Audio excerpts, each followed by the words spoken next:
Good morning, everyone. I'm pleased to present our recent work on making the electric grid more resilient.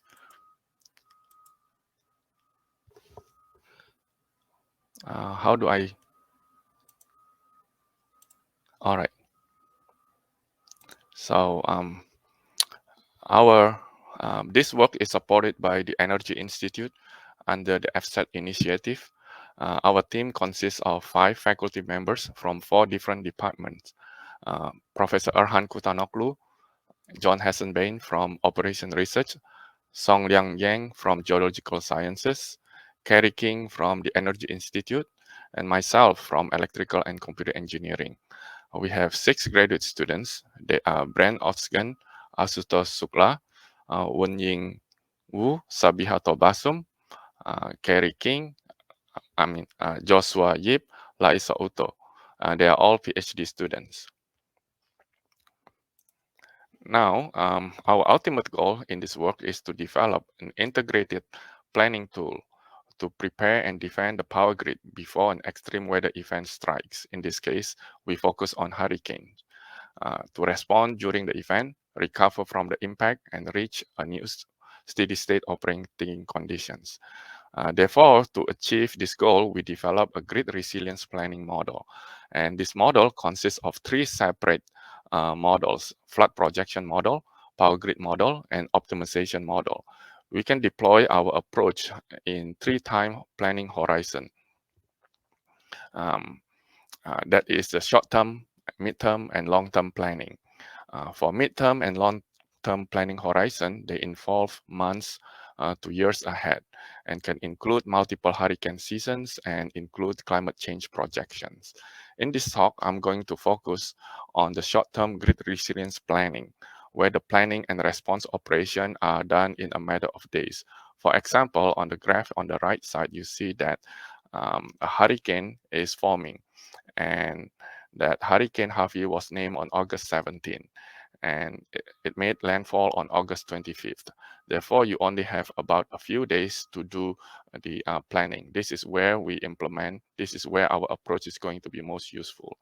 In the next few slides, I'm going to show you 2 applications of short-term planning and operational model. The first one has to do with the grid impact analysis of a widespread flood event, while the second has to do with expediting grid recovery using mobile resources.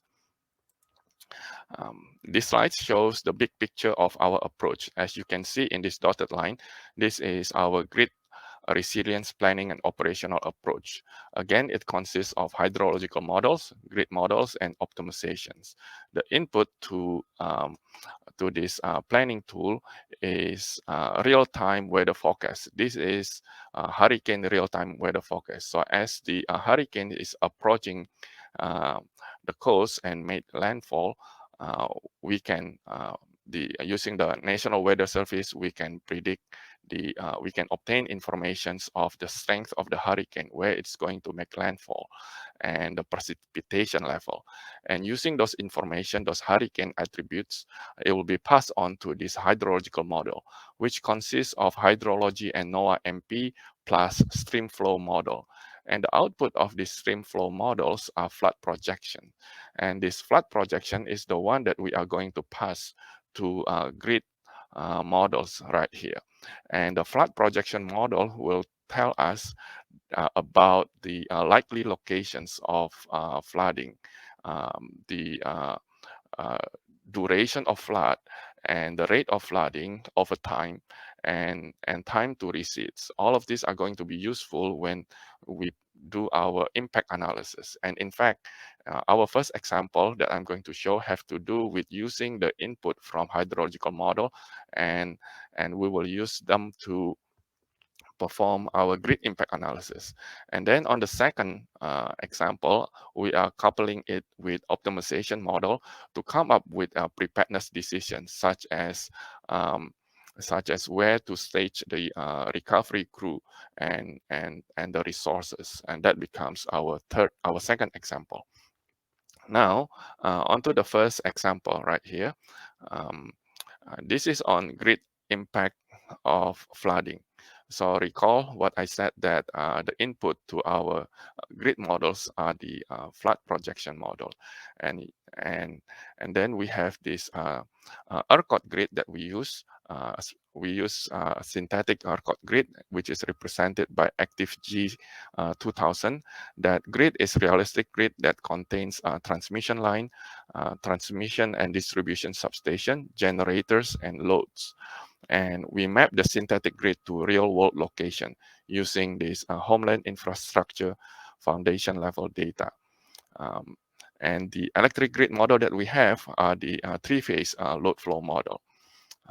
Based on that load flow model, and with addition to the substation model, what we want to do is to project time of substation outages. And this is particularly important because we would like to shut down or de-energize the substation before it gets flooded.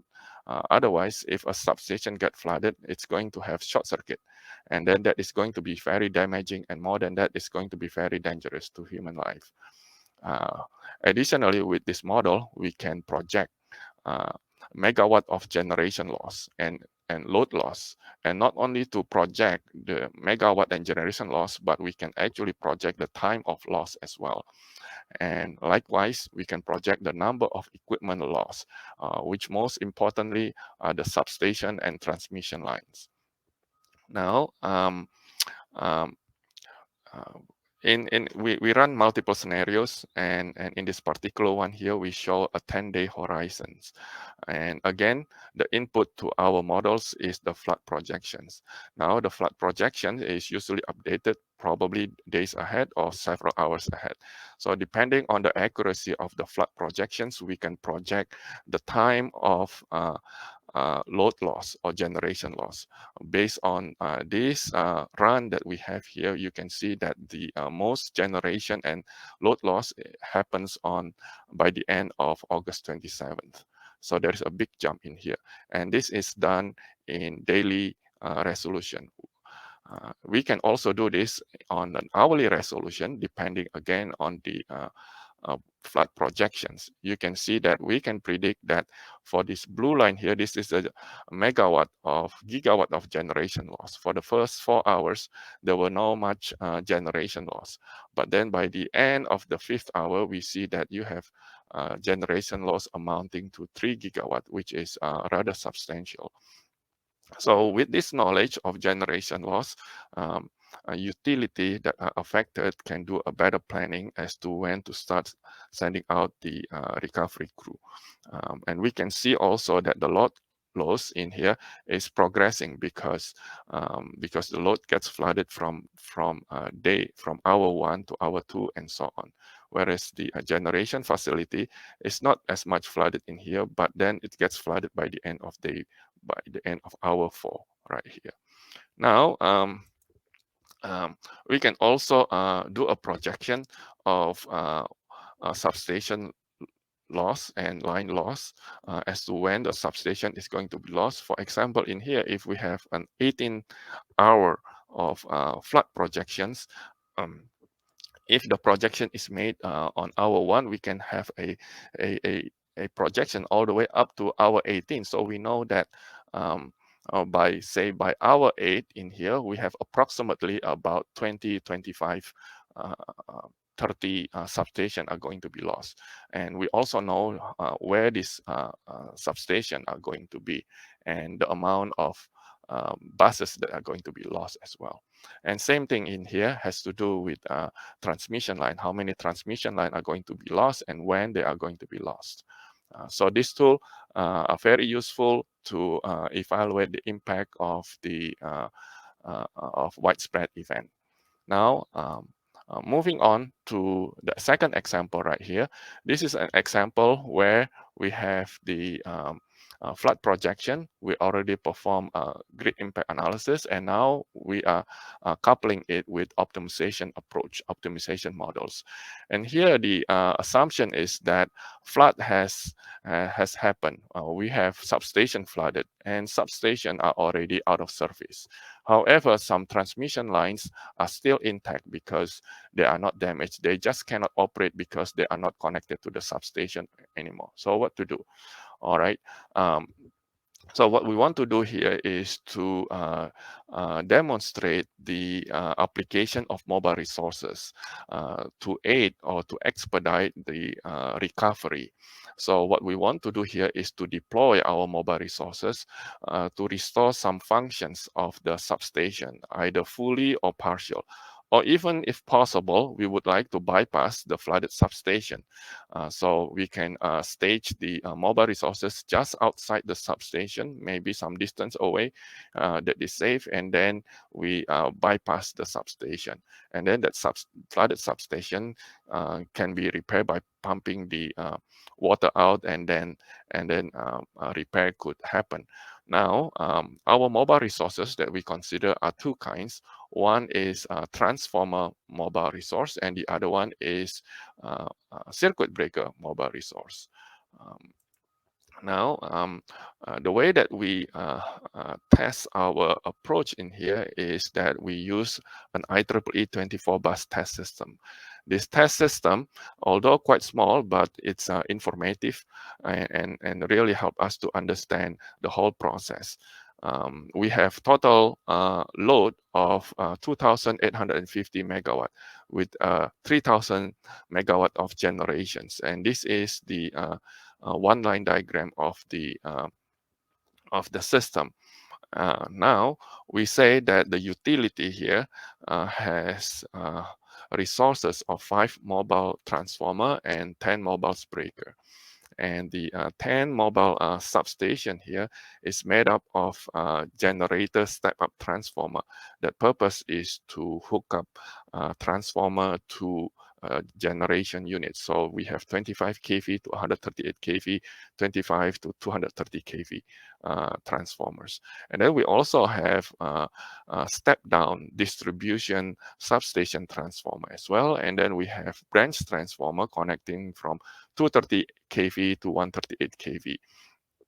So, and in this example here for our optimization formulation, we developed the formulation that prescribes the application of mobile resources in coordination with the restoration of flooded substation. And this is a two-stage scenario-based stochastic mixed integer linear program. The first stage is deployed before the flood event horizon. So this is before the flooding happens. It concerns the prepositioning of mobile resources. So for given allowances for mobile resources, recall that we have 5 mobile transformer and 10 mobile breakers. The formulation, this optimization formulation, decides the voltage rating of each mobile resource and the depot at which to stage the mobile resource before the flood event. So the first stage has to do before the flood event. And where do we stage them? In this one line diagram, you see that we have many substations that are colored in red and also in green, in blue, and also in yellow. What are not shown here are the depot. And here we assume that we have 4 depots. Depot that is colored with red, with green, with blue, and with yellow. And that is so the decision from the first stage has to do with the pre-positioning and then in the resource allocations to each depot. And then assuming that a flood event is now realized, flood has happened, the second stage concerns recovery actions during and immediately after the flood event. The second stage here is composed of 2 periods, limited traversability period and full traversability period.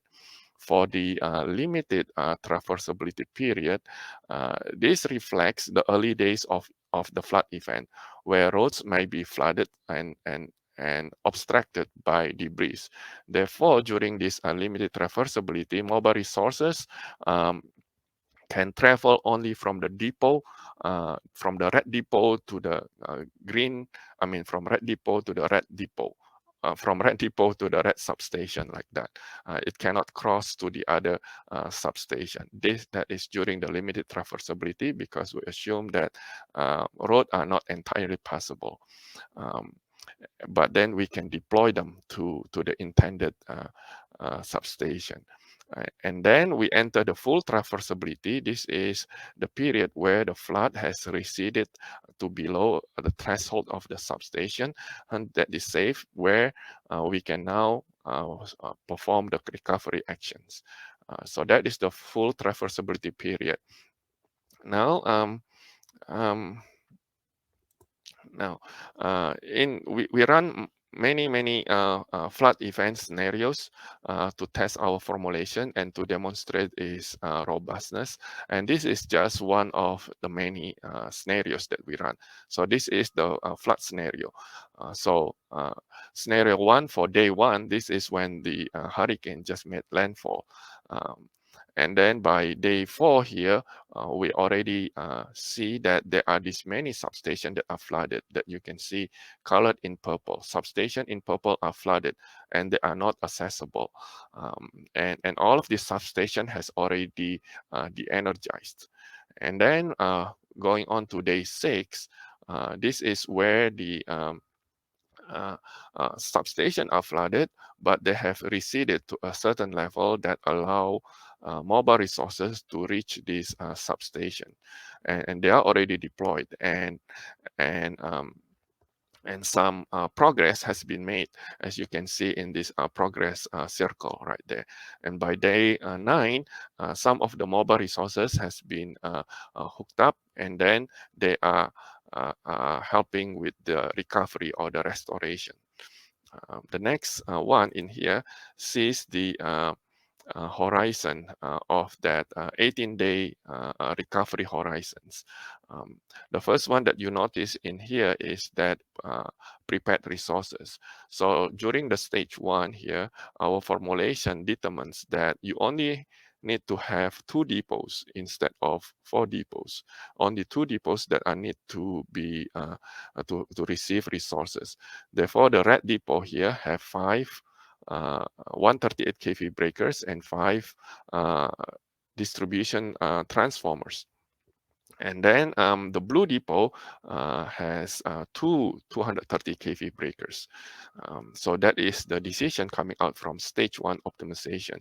And then from stage 2 formulation, this has to do with when to travel and when to dispatch, and when the recovery. As you can see from the hour 1 to hour 2 to hour 3, this is really when the flood is sweeping from the east to the west of the system. Now, by day 4, actually, you can see that all substations that are flooded has been flooded now, and then we assume that the flood water is going to stay for about 3 days before it starts to recede. And then you can see by day 6 to day 7 in here, there are some improvement in terms of load supply. The improvement here is about 50 megawatt, and this improvement is due to the deployment of mobile resources. And then the improvement continues somewhat slowly, but the biggest improvement was made by the end of day 12, where mobile resources are now in place and start functioning, and until day 18, where the full recovery has been made. Now, if we look at this slide here, where we compare the benefits of having mobile resource and without mobile resource. Without mobile resource, this is the traditional recovery process, restoration process that don't use mobile resource. You can see by comparing the blue, by comparing the red line and the green line, you can see that the green line is always above the red lines, because the green line is the full formulation, the one that I have just described to you. That is the original experiment. You can see that the improvement between hour 7 to day 7 to day 11 is about 50 megawatt, but starting from day 11 to day 14, that is over 100 megawatt of loss of load that can be supplied due to this application of mobile resource. And then if we relax this constraint further, where we say that we are going to have uh, universal reach, meaning that the flood event is not that severe, such that mobile resource from each depot can reach all substation during the limited traversability period. And also when rating unconstrained, meaning that the mobile resource deployment are not restricted by voltage rating, that the mobile resource has universal voltage rating. In that case, if you uh, uh, uh, inspect this yellow line in here, you can see that there is a big improvement that is made by by having mobile resources. So in here, I have presented two applications. One is on grid impact of the flooding based on the flood projections, and also a recovery process that couple all three models together. So that is what I have to say. Thank you, everyone. And here is the follow-up if you would like to reach out to us. Um, Thank you.